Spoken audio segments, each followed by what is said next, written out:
Welcome back to the channel, everybody. Zach with Money Pit RC. I'm going to show you guys a couple tricks and tips on how to paint your bodies a little bit better. So we're going to make this turn into this. That's kind of funny because they're not even the same body. So I recently posted this on Instagram. It's a body that I just finished painting. It's not fully done yet. I still have some little details to get done, but I think it looks pretty good. I got a whole bunch of questions on how I paint my bodies. I did a couple videos before on like different methods, but this one I'm just going to basically show you tricks and tips. I'm not going to teach you how to paint a whole body, but I mean, this video could turn out to be like that. I don't know. So the body that we're messing around with, this is ABS resin printed. So it's not 3D printed, it's ABS resin, but these same rules apply. Even if you have a hard body like an SCX24, Bronco, whatever, it works the same. You can do it on all the same. So I'm going to welcome everybody to my paint booth. Whoops. Falling down. This is my workbench. All I did was put down a trash bag and that's it. I got a lot of questions asked about this. This is actually made for soldering. So you put the two wires together and then you can solder it. But I use it for propping up my bodies. It's got nice clamps. You can really secure the bodies on there, and easy way to paint them. All you do is secure it to the bottom and it stays. Very simple, very easy. You can hold it around if you want, you can turn it, paint it just like that. That's what I do. So there's a whole bunch of different ways to paint it, but I'm just going to go over how I painted this one. So my base layer, I use this espresso brown. So you're probably, oh, you just use normal spray paint. Yeah, I do. I used to buy this stuff. This is very expensive and it's small. I could probably paint two bodies with this.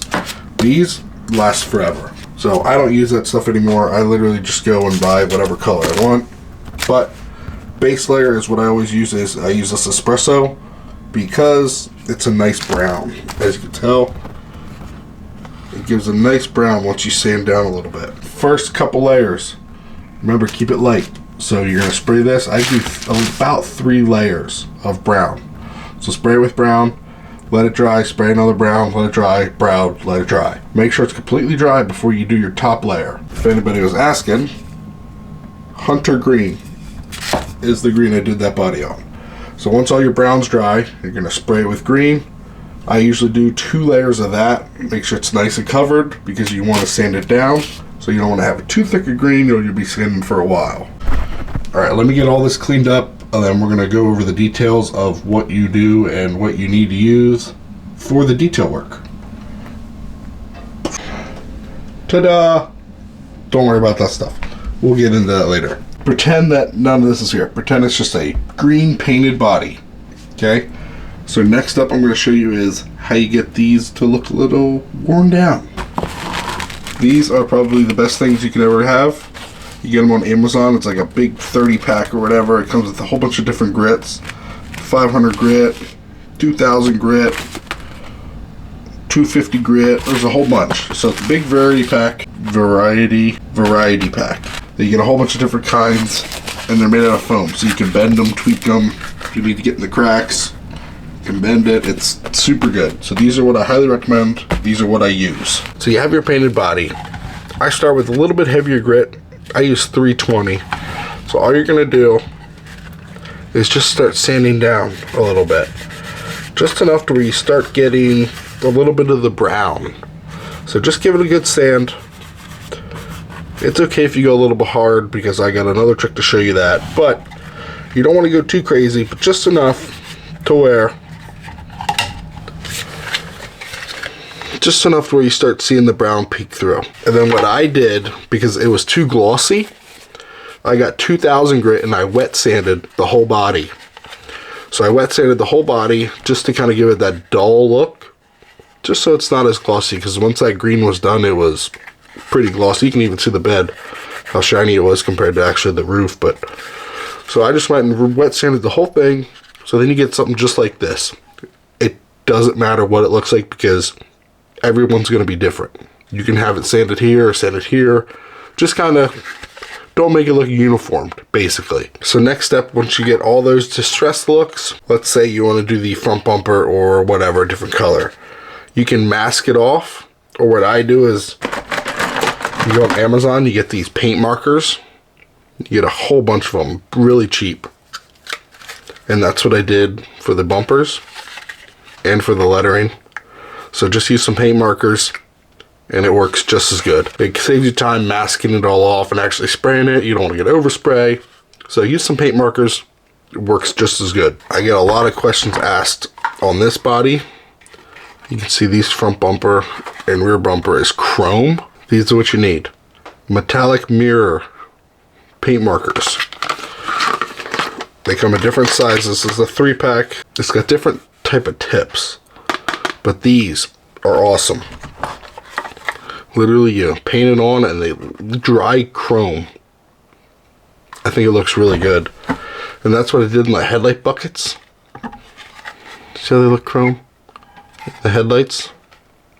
It works really good. I'm super happy with them. If I did these chrome, I would have did that, but I wanted the white. So, rear bumper, front bumper, and the grille. All chrome marker. Flawless. So here they are. I'll leave links in the description box below of all the products that I use. But, could have told me it was upside down. Okay, once you get to here, let me show you my favorite part. So, you think this looks alright. Oh, you can tell I went a little deep here. I got back to the actual color of the ABS resin, but that's okay. Because we have this, the Tamiya weathering kit. You can get this one, you can get, there's a couple other ones, but I like this one. It has the brown, the black, and the white. I don't really use the white, but use the brown and the black. So there's many different ways you can install this. So my favorite is this. Don't use the sand side, use the red side that's like felt. Okay? So, as you can see, this is used pretty well. So just grab a little bit like this, just rub it around. See, you got a little in the corner.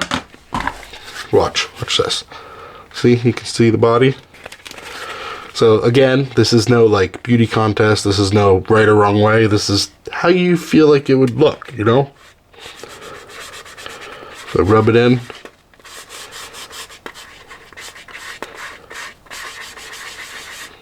That spot's already gone away. So you can go light, go heavy, it really doesn't matter. So just kind of rub it in where the gray is. Basically gone. You can see up here where I didn't do, you can see down here where I did. So if you go a little heavy, you can use that. Basically just makeup, touches it up. So anywhere where I sand, I do usually just go a little bit over top, just to kind of add to it a little bit. You don't have to, but I do, just to make it look a little bit more, you know, natural, I guess. Might not look like much, but there is a difference. And sometimes if you can't get any, just kind of break it up a little bit. So you have some nice chunks.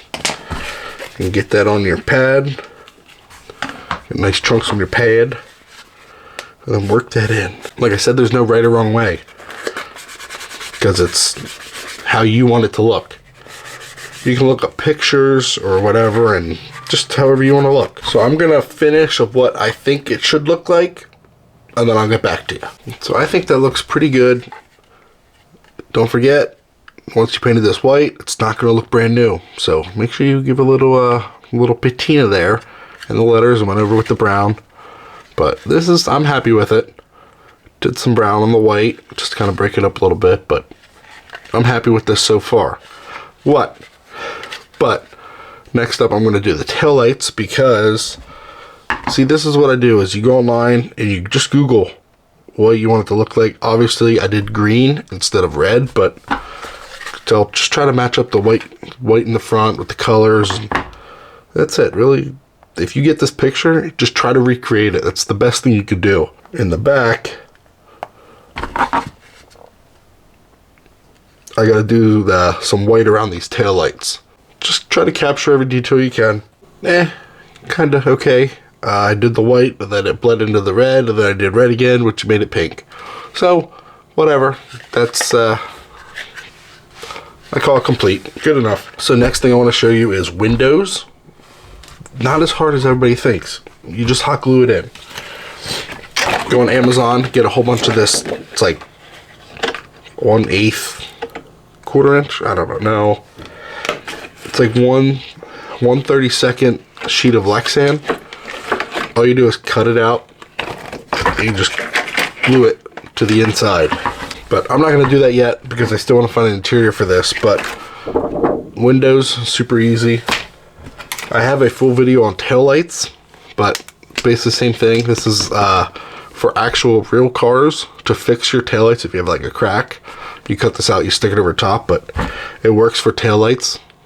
I could have cut this out and just stuck it there. It's a nice little lens. It makes it look a little bit more realistic. So those are two great options. So my buddy Coop from Coop RC, he found this. It is basically just like a clear, it's hard to explain, but it's a white, but it dries crystal clear. He's seen on Hot Wheels you can do this for windows, so I wanted to try it. So it's not the best because it's really hard to work with, but as you can see, this is what it looks like. You basically take like a toothpick. It's really hard to explain. You take it on a toothpick and you kind of like smear it so it acts like a bubble.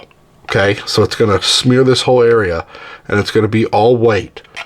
And then this is how it dries. It's like, I don't know, kind of flexible-ish, but it's really hard to work with. You can see it has runs and stuff, but I mean, it worked. So that's cool, you can use that. I was also thinking about putting this over like the taillights. Like as you can see, I used the red clear for this. But putting like a little drop of this over the taillight to kind of act like a lens, that might work too. But I didn't try yet, but something to try. This stuff is also very good. It's like a red paint, but it dries like clear. I guess it's good for taillights also. So even if you make it like out of like the clear Lexan, you paint this over top, it works really good. So next thing is, I get a lot of questions asked about what I did with these black lines or how I did them. Very easy. Kyoshi makes this little black thin tape. It's 1 millimeter thick, so very thin, very nice to add details. You can use this to like trace out. You can use this to trace out like the door jambs, but I don't like that. I just use black paint. So to do the door jambs, just use a little bit of black paint. And then for this, I just used it, just laid it out, put it across, and it worked really good. It just separated the colors a little bit. Make sure you get some of this, the Kyoshi, 1 millimeter, very thin stuff. And you can do stuff like that. You can even make it to use decals or whatever. So make sure you check out a couple of my other videos I posted a little bit ago. I did the salt method, which is a very easy way to make it look like there's some rust pitting. And then I think I have a couple other videos like that, but make sure you check those out. So that's gonna wrap up today's video. Hopefully some of these tricks or products help you in some way, shape, or form. Like I said, I'll leave a link in the description box below of all the products that I used. I hope you guys enjoyed this video. Make sure to leave a like, comment, subscribe if you haven't already. You know where to read through all your feedback. Catch you guys in the next video.